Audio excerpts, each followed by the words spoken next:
ಪ್ರೀತಿಯ ವಿದ್ಯಾರ್ಥಿಗಳೇ, ಎಲ್ಲರಿಗೂ ಸಿಂಚನ ಜ್ಞಾನಲೋಕ ಯೂಟ್ಯೂಬ್ ಚಾನಲ್ಗೆ ಆತ್ಮೀಯವಾದ ಸ್ವಾಗತ. ಇಂದಿನ ತರಗತಿಯಲ್ಲಿ ಡಾಕ್ಟರ್ ಎನ್.ಎಸ್. ಲಕ್ಷ್ಮೀನಾರಾಯಣ್ ಭಟ್ ಅವರು ಬರೆದಿರುವ ಸಾರ್ಥಕ ಬದುಕಿನ ಸಾಧಕ ಎಂಬ ಗದ್ಯದ ಪ್ರಶ್ನೋತ್ತರಗಳನ್ನು ತಿಳಿದುಕೊಳ್ಳೋಣ. ಕೃತಿಕಾರರ ಪರಿಚಯ. ಡಾಕ್ಟರ್ ಎನ್.ಎಸ್. ಲಕ್ಷ್ಮೀನಾರಾಯಣ್ ಭಟ್. ಕಾಲ 29/10/1936. ಸ್ಥಳ ಶಿವಮೊಗ್ಗ. ಧ್ವನಿಸುರುಳಿ ದೀಪಿಕಾ, ಭಾವಸಂಗಮ ಇತ್ಯಾದಿ. ವೃತ್ತಿ ಬೆಂಗಳೂರು ವಿಶ್ವವಿದ್ಯಾನಿಲಯದ ಕನ್ನಡ ಅಧ್ಯಯನ ಕೇಂದ್ರದಲ್ಲಿ ಪ್ರಾಧ್ಯಾಪಕರಾಗಿ, ನಿರ್ದೇಶಕರಾಗಿ, ಆರ್ಟ್ಸ್ ಫ್ಯಾಕಲ್ಟಿಯ ಡೀನ್ ಆಗಿ ದುಡಿದಿದ್ದಾರೆ. ಕವನ ಸಂಕಲನ ವೃತ್ತ, ಚಿತ್ರಕೂಟ, ಸುಳಿ. ಕೃತಿ ಸಾಹಿತ್ಯ ರತ್ನ ಸಂಪುಟ. ಪ್ರಶಸ್ತಿ ರಾಜ್ಯ ಸಾಹಿತ್ಯ ಅಕಾಡೆಮಿ ಪ್ರಶಸ್ತಿ, ಶಿವರಾಮ ಕಾರಂತ ಪ್ರಶಸ್ತಿ, ರಾಜ್ಯೋತ್ಸವ ಪ್ರಶಸ್ತಿ, ಮಾಸ್ತಿ ಪ್ರಶಸ್ತಿ, ಆಳ್ವಾಸ್ ನುಡಿಸಿರಿ ಪ್ರಶಸ್ತಿ, ಆರ್ಯಭಟ್ಟ ಪ್ರಶಸ್ತಿ. ಡಾಕ್ಟರ್ ಎನ್.ಎಸ್. ಲಕ್ಷ್ಮೀನಾರಾಯಣ್ ಭಟ್ ಅವರ ಸಾಹಿತ್ಯ ರತ್ನ ಸಂಪುಟ ಕೃತಿಯಿಂದ ಪ್ರಸ್ತುತ ಗದ್ಯ ಭಾಗವನ್ನು ಆಯ್ದು ಸಂಪಾದಿಸಿ ನಿಗದಿಪಡಿಸಿದೆ. ಅಭ್ಯಾಸ ಪ್ರಶ್ನೆಗಳು. ಕೊಟ್ಟಿರುವ ಪ್ರಶ್ನೆಗಳಿಗೆ ಒಂದು ವಾಕ್ಯದಲ್ಲಿ ಉತ್ತರಿಸಿ. ಪ್ರಶ್ನೆ 1. ಡಿ.ವಿ.ಜಿ. ಅವರ ಹುಟ್ಟೂರು ಯಾವುದು? ಡಿ.ವಿ.ಜಿ. ಅವರ ಹುಟ್ಟೂರು ಕೋಲಾರ ಜಿಲ್ಲೆಯ ಮುಳಬಾಗಿಲು. ಪ್ರಶ್ನೆ 2. ಡಿ.ವಿ.ಜಿ. ಅವರ ಮನಸ್ಸಿನ ಮೇಲೆ ಪ್ರಭಾವ ಬೀರಿದವರು ಯಾರು? ಡಿ.ವಿ.ಜಿ. ಅವರ ಮನಸ್ಸಿನ ಮೇಲೆ ಪ್ರಭಾವ ಬೀರಿದವರು ಅವರ ಅಜ್ಜಿ ಸಾಕಮ್ಮ ಹಾಗೂ ಅವರ ಸೋದರ ಮಾವ ತಿಮ್ಮಪ್ಪ. ಪ್ರಶ್ನೆ 3. ಡಿ.ವಿ.ಜಿ. ಅವರನ್ನು ವಿದ್ಯಾಭ್ಯಾಸಕ್ಕಾಗಿ ಬೆಂಗಳೂರಿಗೆ ಕಳುಹಿಸಿದವರು ಯಾರು? ಡಿ.ವಿ.ಜಿ. ಅವರನ್ನು ವಿದ್ಯಾಭ್ಯಾಸಕ್ಕಾಗಿ ಬೆಂಗಳೂರಿಗೆ ಕಳುಹಿಸಿದವರು ಬಂಡಿ ಹೊಡೆಯುವ ರಜುಲ್ ಖಾನ್. ಪ್ರಶ್ನೆ 4. ವಿಶ್ವೇಶ್ವರಯ್ಯ ಅವರು ಮೈಸೂರು ಸರ್ಕಾರದಲ್ಲಿ ಅಲಂಕರಿಸಿದ್ದ ಹುದ್ದೆ ಯಾವುದು? ವಿಶ್ವೇಶ್ವರಯ್ಯ ಅವರು ಮೈಸೂರು ಸರ್ಕಾರದಲ್ಲಿ ದಿವಾನ್ ಹುದ್ದೆಯನ್ನು ಅಲಂಕರಿಸಿದ್ದರು. ಪ್ರಶ್ನೆ 5. ಡಿ.ವಿ.ಜಿ. ಅವರು ಸ್ಥಾಪಿಸಿದ ಸಂಸ್ಥೆ ಯಾವುದು? ಡಿ.ವಿ.ಜಿ. ಅವರು ಸ್ಥಾಪಿಸಿದ ಸಂಸ್ಥೆ ಎಂದರೆ ಗೋಖಲೆ ಸಾರ್ವಜನಿಕ ಸಂಸ್ಥೆ. ಕೊಟ್ಟಿರುವ ಪ್ರಶ್ನೆಗಳಿಗೆ 2-3 ವಾಕ್ಯಗಳಲ್ಲಿ ಉತ್ತರಿಸಿ. ಪ್ರಶ್ನೆ 1. ರಜುಲ್ ಖಾನ್ ಅವರು ಡಿ.ವಿ.ಜಿ. ಅವರ ವಿದ್ಯಾಭ್ಯಾಸಕ್ಕಾಗಿ ಮಾಡಿದ ಸಹಾಯವೇನು? ಡಿ.ವಿ.ಜಿ. ಅವರು ವಿದ್ಯಾಭ್ಯಾಸವನ್ನು ಮುಂದುವರಿಸಲೇಬೇಕೆಂದು ರಜುಲ್ ಖಾನ್ ಹಠ ಹಿಡಿದು ತನ್ನ ಬಂಡಿಯಲ್ಲಿ ಡಿ.ವಿ.ಜಿ. ಅವರನ್ನು ಬಂಗಾರಪೇಟೆಗೆ ಕರೆದುಕೊಂಡು ಹೋಗಿ ಬೆಂಗಳೂರು ರೈಲಿನಲ್ಲಿ ಕೂರಿಸಿ ಟಿಕೆಟ್ ಕೊಡಿಸಿ ₹1 ಖರ್ಚಿಗೆ ಕೊಟ್ಟು ಡಿ.ವಿ.ಜಿ. ಅವರ ಓದಿಗೆ ಸಹಾಯ ಮಾಡಿದರು. ಪ್ರಶ್ನೆ 2. ವಿಶ್ವೇಶ್ವರಯ್ಯ ಅವರು ತಮ್ಮ ಕಾರ್ಯದರ್ಶಿಗೆ ಏನು ಹೇಳಿದರು? ವಿಶ್ವೇಶ್ವರಯ್ಯ ಅವರು ತಮ್ಮ ಕಾರ್ಯದರ್ಶಿಗೆ ಡಿ.ವಿ.ಜಿ. ಅವರ ಬಗ್ಗೆ ಈ ಮನುಷ್ಯನ ರೀತಿಯೇ ಬೇರೆ, ಅವರಿಗೆ ನಾವು ಹಣ ಕೊಡಲು ಬರುವುದಿಲ್ಲ, ಅದನ್ನು ಹಿಂದಕ್ಕೆ ತೆಗೆದುಕೊಂಡು ಬಿಡಿ ಎಂಬುದಾಗಿ ಹೇಳಿದರು. ಪ್ರಶ್ನೆ 3. ಡಿ.ವಿ.ಜಿ. ಅವರು ಏಕೆ ಸಂಭಾವನೆಯನ್ನು ಪಡೆಯಲಿಲ್ಲ? ಪತ್ರಿಕೆಗಳಲ್ಲಿ ವರದಿ ಮಾಡುವುದು ಪತ್ರಕರ್ತರಾಗಿ ತಮ್ಮ ಕರ್ತವ್ಯವೆಂದು, ಅದಕ್ಕೆ ಆಗುವ ಖರ್ಚನ್ನು ಪತ್ರಿಕೆಯವರು ಕೊಡಬೇಕೇ ಹೊರತು ಸರ್ಕಾರವಲ್ಲ.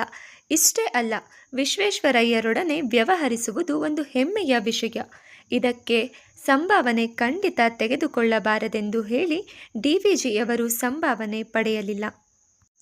ಪ್ರಶ್ನೆ 4. ಡಿ.ವಿ.ಜಿ. ಅವರ ಶ್ರೀಮತಿ ಅವರ ಬಂಧುಗಳ ಮನೆಯಲ್ಲಿ ನಡೆದ ಉತ್ಸವಕ್ಕೆ ಏಕೆ ಹೋಗಲಿಲ್ಲ? ಡಿ.ವಿ.ಜಿಯವರ ಶ್ರೀಮತಿಯ ಬಳಿ ಇದ್ದದ್ದು ಒಂದೇ ಸೀರೆ, ಅದು ಕೂಡ 2 ಕಡೆ ಹರಿದಿತ್ತು. ಈ ಹರಿದ ಸೀರೆಯನ್ನುಟ್ಟು ಹೊರಗೆ ಹೋದರೆ ತಮ್ಮ ಪತಿಯನ್ನು ಜನ ಆಡಿಕೊಳ್ಳಬಹುದೆಂದು ಹಾಗೂ ತನ್ನ ಪತಿಯ ಮರ್ಯಾದೆಗೆ ಊನಬಾರದಂತೆ ನೋಡಿಕೊಳ್ಳುವುದು ತನ್ನ ಕರ್ತವ್ಯವೆಂದು ಡಿ.ವಿ.ಜಿಯವರ ಶ್ರೀಮತಿ ಅವರ ಬಂಧುಗಳ ಮನೆಯಲ್ಲಿ ನಡೆದ ಉತ್ಸವಕ್ಕೆ ಹೋಗಲಿಲ್ಲ. ಪ್ರಶ್ನೆ 5. ಎಲ್ಲರೊಂದಿಗೆ ಹೇಗೆ ಬಾಳಬೇಕೆಂದು ಡಿ.ವಿ.ಜಿ. ಹೇಳಿದ್ದಾರೆ? ಬೆಟ್ಟದಡಿಯಲ್ಲಿ ಬೆಳೆಯುವ ಹುಲ್ಲಿನಂತೆ, ಮನೆಗೆ ಮಲ್ಲಿಗೆ ಪರಿಮಳದಂತೆ ಇರಬೇಕು. ವಿಧಿ ನಮ್ಮ ಮೇಲೆ ನಿರಂತರವಾಗಿ ಕಷ್ಟದ ಮಳೆಯನ್ನು ಸುರಿಸಿದಾಗ ನಾವು ಕಲ್ಲಿನಂತೆ ನಮ್ಮ ಮನಸ್ಸನ್ನು ದೃಢಪಡಿಸಿಕೊಳ್ಳಬೇಕು. ದೀನ ದುರ್ಬಲರನ್ನು ಕಂಡಾಗ ಅವರನ್ನು ಪ್ರೀತಿಯಿಂದ ಬೆಲ್ಲ ಸಕ್ಕರೆಯಂತೆ ಸವಿನುಡಿಗಳನ್ನು ನುಡಿಯಬೇಕು. ನಾವು ಏಕಾಂಗಿಯಾಗಿರುವಾಗ ಎಲ್ಲರೊಳು ಒಂದಾಗಿ ಬಾಳಬೇಕೆಂದು ಡಿ.ವಿ.ಜಿಯವರು ಹೇಳಿದ್ದಾರೆ. ಕೊಟ್ಟಿರುವ ಪ್ರಶ್ನೆಗಳಿಗೆ 7-8 ವಾಕ್ಯಗಳಲ್ಲಿ ಉತ್ತರಿಸಿ. ಪ್ರಶ್ನೆ 1. ಡಿವಿಜಿ ಅವರ ವ್ಯಕ್ತಿತ್ವವನ್ನು ಸಂಗ್ರಹಿಸಿ ಬರೆಯಿರಿ. ಡಿವಿಜಿ ಅವರು ಆಸೆ ಆಮಿಷಗಳಿಗೆ ಒಳಗಾಗದ ವ್ಯಕ್ತಿ. ಕನ್ನಡ ಸಾಹಿತ್ಯದ ಪ್ರತಿಭಾವಂತ ಸಾಹಿತಿ, ಪತ್ರಕರ್ತ, ಸಂಪಾದಕರು, ರಾಜಕಾರಣಿಯಾಗಿ ಬದುಕಿನ ಮೌಲ್ಯಗಳಿಗೆ ಬೆಲೆ ಕೊಟ್ಟು ಜೀವನವನ್ನು ಸಾರ್ಥಕಗೊಳಿಸಿಕೊಂಡವರು. ದಿವಾನ್ ಮಿರ್ಜಾರವರು ಸಹ ಡಿವಿಜಿಯವರ ಸ್ನೇಹವನ್ನು ಬಯಸುತ್ತಿದ್ದರು. ದೊಡ್ಡ ದೊಡ್ಡ ಡಿಗ್ರಿ ಪಡೆಯದಿಲ್ಲವಾದರೂ ಇವರದ್ದು ಸತ್ವಶಾಲಿ ವ್ಯಕ್ತಿತ್ವ. ಕೇವಲ ಶೀಲ, ವಿವೇಕ, ಸ್ವಯಂ ಆರ್ಜಿತ ಪಾಂಡಿತ್ಯ, ಸಾರ್ವಜನಿಕ ಹಿತಾಸಕ್ತಿಗಳ ಬಲದಿಂದ ಮಿರ್ಜರ ಕಾಲಕ್ಕೆ ಡಿವಿಜಿಯವರು ದೊಡ್ಡ ಮೇಧಾವಿ ಎಂದು ವಿದ್ಯಾವಂತರ ವಲಯದಲ್ಲಿ ಹೆಸರಾಗಿದ್ದರು. ಕನ್ನಡ ಸಾರಸತ್ವ ಲೋಕದ ಭೀಷ್ಮ ಎಂದು ಇವರನ್ನು ಕರೆಯುತ್ತಿದ್ದರು. ಅವರದ್ದು ಹೋಲಿಕೆ ಇಲ್ಲದ ಅಪೂರ್ವ ವ್ಯಕ್ತಿತ್ವ.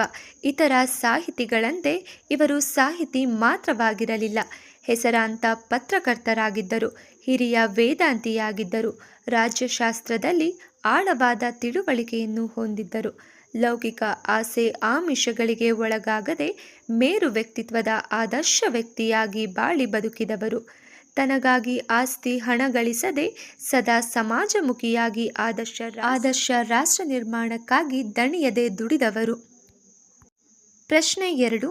ಡಿವಿಜಿ ಅವರಿಗೂ ಅವರ ಶ್ರೀಮತಿ ಅವರಿಗೂ ನಡೆದ ಸಂಭಾಷಣೆಯನ್ನು ಬರೆಯಿರಿ. ಡಿವಿಜಿ ಅವರು ಮತ್ತು ಅವರ ಶ್ರೀಮತಿ ಅವರಿಗೂ ನಡೆದ ಸಂಭಾಷಣೆಯು ಬಹು ಸ್ವಾರಸ್ಯಕರವಾದದ್ದು. ಅದರ ಒಂದು ತುಣುಕು ಇಂತಿದೆ. ಒಮ್ಮೆ ಡಿವಿಜಿಯ ಬಂಧುಗಳೊಬ್ಬರ ಮನೆಯಲ್ಲಿ ಒಂದು ಉತ್ಸವ ನಡೆಯಿತು. ಡಿವಿಜಿಗೆ ಹೋಗಲು ಆಗಲಿಲ್ಲ. ಮಕ್ಕಳನ್ನು ಕಳುಹಿಸಿದ್ದರು. ಆರತಿ ಆರತಕ್ಷತೆಯ ಹೊತ್ತಾದರೂ ಹೆಂಡತಿ ಮನೆಯಲ್ಲೇ ಇದ್ದಾರೆ. ಡಿವಿಜಿ ಅವರು ಸಮಾಧಾನದಿಂದ ಕೇಳಿದರು. ಡಿವಿಜಿ: ನೀನು ಉತ್ಸವಕ್ಕೆ ಹೋಗುವುದಿಲ್ಲವೇ? ಶ್ರೀಮತಿ: ಇಲ್ಲ. ಡಿವಿಜಿ: ಯಾಕೆ? ಶ್ರೀಮತಿ: ಮಕ್ಕಳನ್ನು ಕಳುಹಿಸಿದ್ದೇನಲ್ಲ. ಡಿವಿಜಿ: ಅದು ಸರಿ, ನೀನು ಹೋಗಬೇಕಾಗಿತ್ತು. ಅವರು ನಮಗೆ ಬಹಳ ಬೇಕಾದವರು. ನೀನು ಹೋಗದಿದ್ದರೆ ಬೇಸರ ಪಡುವುದಿಲ್ಲವೇ? ಶ್ರೀಮತಿ: ಮನೆಯಲ್ಲಿ ಯಾರಾದರೂ ಇರಬೇಕಲ್ಲ. ಡಿವಿಜಿ: ನಾನು ಇರುತ್ತೇನೆ, ನೀನು ಹೋಗಿ ಬಾ. ಆಗ ಅವರ ಶ್ರೀಮತಿ ನಿಜ ಸಂಗತಿ ತಿಳಿಸಬೇಕಾಯಿತು. ಶ್ರೀಮತಿ: ನನ್ನ ಹತ್ತಿರ ಇರುವುದು ಒಂದೇ ಸೀರೆ, ಅದು ಕೂಡ ಒಂದೆರಡು ಕಡೆ ಹರಿದಿದೆ. ಈ ಬಟ್ಟೆಯಲ್ಲಿ ಹೊರಗೆ ಹೋದರೆ ಜನ ನಿಮ್ಮನ್ನು ಆಡಿಕೊಳ್ಳಬಹುದು. ನಿಮ್ಮ ಮರ್ಯಾದೆಗೆ ಊನಬಾರದಂತೆ ನಡೆದುಕೊಳ್ಳುವುದು ನನ್ನ ಕರ್ತವ್ಯ ಎಂದು ಹೇಳಿದರು. ಸಂದರ್ಭ ಸಹಿತ ಸ್ವಾರಸ್ಯವನ್ನು ವಿವರಿಸಿ. ಪ್ರಶ್ನೆ 1. ಏನು ಬಂದಿರಿ ಗುಂಡಪ್ಪ? ಆಯ್ಕೆ: ಈ ವಾಕ್ಯವನ್ನು ಡಾಕ್ಟರ್ ಎನ್.ಎಸ್. ಲಕ್ಷ್ಮೀನಾರಾಯಣ್ ಭಟ್ ರವರು ಬರೆದಿರುವ ಸಾಹಿತ್ಯ ರತ್ನ ಸಂಪುಟ ಕೃತಿಯಿಂದ ಆರಿಸಲಾಗಿರುವ ಸಾರ್ಥಕ ಬದುಕಿನ ಸಾಧಕ ಎಂಬ ಗದ್ಯ ಭಾಗದಿಂದ ಆರಿಸಿಕೊಳ್ಳಲಾಗಿದೆ. ಸಂದರ್ಭ: ದಸರಾ ಉತ್ಸವ ಕುರಿತು ವರದಿ ಮಾಡುವುದಕ್ಕಾಗಿ ಗುಂಡಪ್ಪನವರಿಗೆ ಸರ್ಕಾರದಿಂದ ಸಂಭಾವನೆ ಬಂದಾಗ ಅದನ್ನು ಇಷ್ಟಪಡದೆ ಡಿವಿಜಿ ಅವರು ಹಣವನ್ನು ಹಿಂದಿರುಗಿಸಲು ದಿವಾನರಾಗಿದ್ದ ಸರ್ ಎಂ ವಿಶ್ವೇಶ್ವರಯ್ಯ ಅವರ ಬಳಿಗೆ ಹೋದ ಸಂದರ್ಭದಲ್ಲಿ ಸರ್ ಎಂ ವಿಶ್ವೇಶ್ವರಯ್ಯ ಅವರು ಡಿವಿಜಿಯವರನ್ನು ಆತ್ಮೀಯತೆಯಿಂದ ಈ ಮೇಲಿನಂತೆ ಪ್ರಶ್ನಿಸಿದರು. ಸ್ವಾರಸ್ಯ: ಮೈಸೂರು ಸರ್ಕಾರದ ದಿವಾನ ಹುದ್ದೆಯಲ್ಲಿದ್ದ ಸರ್ ಎಂ ವಿಶ್ವೇಶ್ವರಯ್ಯನಂತವರು ಡಿವಿಜಿ ಅವರ ಮೇಲೆ ಹೊಂದಿದ್ದ ವಿಶ್ವಾಸ ಹಾಗೂ ಹಣಕ್ಕಾಗಿ ಆಸೆ ಪಡದ ಡಿವಿಜಿ ಅವರ ವ್ಯಕ್ತಿತ್ವ ಈ ಮಾತಿನಲ್ಲಿ ಸ್ವಾರಸ್ಯಪೂರ್ಣವಾಗಿ ವ್ಯಕ್ತಗೊಂಡಿದೆ. ಪ್ರಶ್ನೆ 2. ನೀನು ಉತ್ಸವಕ್ಕೆ ಹೋಗುವುದಿಲ್ಲವೇ? ಆಯ್ಕೆ: ಈ ವಾಕ್ಯವನ್ನು ಡಾಕ್ಟರ್ ಎನ್.ಎಸ್. ಲಕ್ಷ್ಮೀನಾರಾಯಣ ಭಟ್ ಅವರು ಬರೆದಿರುವ ಸಾಹಿತ್ಯ ರತ್ನ ಸಂಪುಟ ಕೃತಿಯಿಂದ ಆರಿಸಲಾಗಿರುವ ಸಾರ್ಥಕ ಬದುಕಿನ ಸಾಧಕ ಎಂಬ ಗದ್ಯ ಭಾಗದಿಂದ ಆರಿಸಿಕೊಳ್ಳಲಾಗಿದೆ. ಸಂದರ್ಭ: ಒಮ್ಮೆ ಡಿವಿಜಿಯ ಬಂಧುಗಳೊಬ್ಬರ ಮನೆಯಲ್ಲಿ ಒಂದು ಉತ್ಸವ ನಡೆಯಿತು. ಆರತಿ ಆರತಕ್ಷತೆಯ ಹೊತ್ತಾದರೂ ಹೆಂಡತಿ ಮನೆಯಲ್ಲಿ ಇದ್ದಾರೆ. ಈ ಸಂದರ್ಭದಲ್ಲಿ ಡಿವಿಜಿ ಅವರು ಶ್ರೀಮತಿಯವರನ್ನು ಈ ಮೇಲಿನಂತೆ ಪ್ರಶ್ನಿಸುತ್ತಾರೆ. ಸ್ವಾರಸ್ಯ: ಡಿವಿಜಿಯವರು ನಿಜ ಸಂಗತಿ ತಿಳಿಯದೆ ತಮ್ಮ ಹೆಂಡತಿ ಬಂಧುಗಳ ಮನೆಗೆ ಹೋಗುವುದಿಲ್ಲವೇ ಎಂದು ಪ್ರಶ್ನಿಸುವುದು ಇಲ್ಲಿನ ಸ್ವಾರಸ್ಯವಾಗಿದೆ. ಪ್ರಶ್ನೆ 3. ನನ್ನ ಹತ್ತಿರ ಇರುವುದು ಇದೊಂದೇ ಸೀರೆ. ಆಯ್ಕೆ: ಈ ವಾಕ್ಯವನ್ನು ಡಾಕ್ಟರ್ ಎನ್.ಎಸ್. ಲಕ್ಷ್ಮೀನಾರಾಯಣ್ ಭಟ್ರವರು ಬರೆದಿರುವ ಸಾಹಿತ್ಯ ರತ್ನ ಸಂಪುಟ ಕೃತಿಯಿಂದ ಆರಿಸಲಾಗಿರುವ ಸಾರ್ಥಕ ಬದುಕಿನ ಸಾಧಕ ಎಂಬ ಗದ್ಯ ಭಾಗದಿಂದ ಆರಿಸಲಾಗಿದೆ. ಸಂದರ್ಭ: ಡಿ.ವಿ.ಜಿ. ಅವರ ಹೆಂಡತಿಯವರು ತಾವು ಬಂಧುಗಳ ಮನೆಯ ಉತ್ಸವಕ್ಕೆ ಹೋಗದಿರುವುದಕ್ಕೆ ಕಾರಣ ಕೊಡುವ ಸಂದರ್ಭದಲ್ಲಿ ಡಿ.ವಿ.ಜಿಯವರಿಗೆ ತನ್ನ ಹತ್ತಿರ ಇರುವುದು ಇದೊಂದೇ ಸೀರೆ ಎಂದು ನಿಜ ಸಂಗತಿ ತಿಳಿಸುವ ಸಂದರ್ಭ. ಸ್ವಾರಸ್ಯ: ಹಣಕ್ಕೆ ಆಸೆ ಪಡದೆ ಬಡತನದಲ್ಲೇ ಸರಳ ಜೀವನ ನಡೆಸಿದ ಡಿ.ವಿ.ಜಿಯವರ ಗೌರವ ಕಾಪಾಡಬೇಕೆಂದು ಬಯಸಿದ ಅವರ ಹೆಂಡತಿಯವರ ಸದ್ಗುಣ ಈ ಸಂದರ್ಭದಲ್ಲಿ ಸ್ವಾರಸ್ಯವಾಗಿ ಮೂಡಿಬಂದಿದೆ. ಪ್ರಶ್ನೆ 4. ಹೊಲಿ ನಿನ್ನ ತುಟಿಗಳನ್ನು ಮಂಕುತಿಮ್ಮ. ಆಯ್ಕೆ: ಈ ವಾಕ್ಯವನ್ನು ಡಾಕ್ಟರ್ ಎನ್.ಎಸ್. ಲಕ್ಷ್ಮೀನಾರಾಯಣ್ ಭಟ್ರವರು ಬರೆದಿರುವ ಸಾಹಿತ್ಯ ರತ್ನ ಸಂಪುಟ ಕೃತಿಯಿಂದ ಆರಿಸಲಾಗಿರುವ ಸಾರ್ಥಕ ಬದುಕಿನ ಸಾಧಕ ಎಂಬ ಗದ್ಯದಿಂದ ಆರಿಸಿಕೊಳ್ಳಲಾಗಿದೆ. ಸಂದರ್ಭ: ಲೇಖಕರು ಡಿ.ವಿ.ಜಿ. ಅವರ ಮಂಕುತಿಮ್ಮನ ಕಗ್ಗ ಕೃತಿಯಿಂದ ಆರಿಸಲಾಗಿರುವ ಕವನದ ಸಾಲುಗಳನ್ನು ಉದಾಹರಿಸಿದ್ದು, ಭೂಮಿಗಿಳಿದ ಬೀಜ ಮೊಳಕೆ ಒಡೆದು ಬೆಳೆದು ಫಲ ಬಿಟ್ಟರೂ ಇಡೀ ಭೂಮಿಗೆ ಬೆಳಕನ್ನು ಕೊಡುವ ಸೂರ್ಯಚಂದ್ರರು ತಾವು ಬೆಳಕು ನೀಡಿದರೂ ಗರ್ವ ಪಡುವುದಿಲ್ಲ. ಆದ್ದರಿಂದ ಸಣ್ಣ ಕಾರ್ಯ ಮಾಡಿ ಗರ್ವ ಪಡುವ ಮಾನವನನ್ನು ಕವಿ ನಿನ್ನ ತುಟಿಗಳನ್ನು ಹೊಲಿದಿಕೋ ಎಂದು ಈ ಸಂದರ್ಭದಲ್ಲಿ ಹೇಳಿದ್ದಾರೆ. ಸ್ವಾರಸ್ಯ: ಸ್ವಲ್ಪ ಮಾಡಿದರೂ ಏನೋ ದೊಡ್ಡದನ್ನು ಮಾಡಿದ್ದೇನೆಂದು ಗರ್ವ ಪಡುವ ಮಾನವನನ್ನು ನಿನ್ನ ಬಾಯಿ ಮುಚ್ಚು ಎಂದು ಪರೋಕ್ಷವಾಗಿ ಸ್ವಾರಸ್ಯವಾಗಿ ಹೇಳಲಾಗಿದೆ. ಪ್ರಶ್ನೆ 5. ಬೆಲ್ಲ ಸಕ್ಕರೆಯಾಗು ದೀನ ದುರ್ಬಲರಿಂಗೆ. ಆಯ್ಕೆ: ಈ ವಾಕ್ಯವನ್ನು ಡಾಕ್ಟರ್ ಎನ್.ಎಸ್. ಲಕ್ಷ್ಮೀನಾರಾಯಣ್ ಭಟ್ರವರು ಬರೆದಿರುವ ಸಾಹಿತ್ಯ ರತ್ನ ಸಂಪುಟ ಕೃತಿಯಿಂದ ಆರಿಸಲಾಗಿರುವ ಸಾರ್ಥಕ ಬದುಕಿನ ಸಾಧಕ ಎಂಬ ಗದ್ಯ ಭಾಗದಿಂದ ಆರಿಸಿಕೊಳ್ಳಲಾಗಿದೆ. ಸಂದರ್ಭ: ಲೇಖಕರು ಡಿ.ವಿ.ಜಿ. ಅವರ ಮಂಕುತಿಮ್ಮನ ಕಗ್ಗ ಕೃತಿಯಿಂದ ಆರಿಸಲಾಗಿರುವ ಕವನದ ಸಾಲುಗಳನ್ನು ಉದಾಹರಿಸಲಾಗಿದ್ದು, ಬೆಟ್ಟದಡಿಯಲ್ಲಿ ಬೆಳೆಯುವ ಹುಲ್ಲಿನಂತೆ ಮನೆಗೆ ಮಲ್ಲಿಗೆ ಪರಿಮಳದಂತೆ ಇರಬೇಕು. ಮಾನವರು ಎಲ್ಲರೊಳಗೆ ಒಂದಾಗಿ ಹೇಗೆ ಬಾಳಬೇಕೆಂಬುದನ್ನು ತಿಳಿಸುವ ಸಂದರ್ಭದಲ್ಲಿ ಕವಿ ಈ ಮಾತನ್ನು ಹೇಳಿದ್ದಾರೆ. ಸ್ವಾರಸ್ಯ: ದೀನ ದುರ್ಬಲ ವರ್ಗದವರ ಕಷ್ಟ ನೋವುಗಳಿಗೆ ಬೆಲ್ಲ ಸಕ್ಕರೆಯಂತೆ ಸಿಹಿಯಾಗಿ ಸ್ಪಂದಿಸಬೇಕೆಂಬುದು ಇಲ್ಲಿನ ಸ್ವಾರಸ್ಯವಾಗಿದೆ. ಬಿಟ್ಟ ಸ್ಥಳ ತುಂಬಿ.